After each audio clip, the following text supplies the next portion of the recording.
Liquor స్కామ్‌లో ED సైలెంట్‌గా పనిచేసుకుంటూ పోతుంది. డబ్బులు వందలు, వేల కోట్ల రూటింగ్ అయితే జరిగింది. వాటికి సంబంధించిన వివరాలు సిట్ నుంచి రావడంతో ఆ దిశగా వివరాలు, ఆధారాలైతే సేకరిస్తుంది. ఇప్పటికే డిస్టిలరీల యాజమానులు పిలిచి వాటిని కన్ఫర్మ్ చేసుకుంటుంది. లంచాలు ఇచ్చారని వారిపై పెద్దగా చర్యలు ఉండవని, నిక్కచ్చిగా నిజాలు చెప్పి ఆధారాలు ఇస్తే అసలు దొంగల్ని మాత్రం పట్టుకుంటా ఉన్నామన్న భరోసా అయితే ఇస్తున్నట్లుగా చెప్తున్నారు.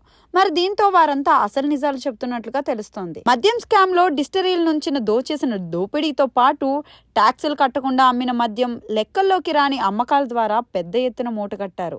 వాటన్నింటినీ వివిధ రకాలుగా వైట్ చేశారు. ఆ మార్గాలన్నింటినీ ఈడీ అయితే గుర్తించింది. అన్నీ రహస్యంగా చేశామని అనుకుంటున్నారు, కానీ అంతా బహిరంగంగా జరిగింది. డబ్బులు చిన్న మొత్తంలో కాదు, వందల కోట్లలో లావాదేవీలు జరిగాయి కాబట్టి దొరికిపోవడం సులువుగా మారుతోంది. ఇప్పటికే లిక్కర్ స్కామ్లో కీలక ఆధారాలన్నీ వెలుగులోకి వచ్చాయి. చాలా మంది అప్రూవర్లుగా మారుతున్నారు, అసలు నిజాలు చెప్తున్నారు. ఆ ఆస్తులన్నింటినీ స్వాధీనం చేసుకోవడమే మిగిలింది. ఈడీ ఆ పని చేసే అవకాశాలు అయితే ఉన్నాయి. త్వరలో పెద్ద ఎత్తున ఆస్తులను అటాచ్ చేసే అవకాశాలు అయితే ఉన్నాయి. ఈడీ చర్యలు ప్రారంభిస్తే లిక్కర్ స్కామ్లో అసలు ప్రకంపనలు ప్రారంభమయ్యే అవకాశాలు అయితే ఉన్నాయి.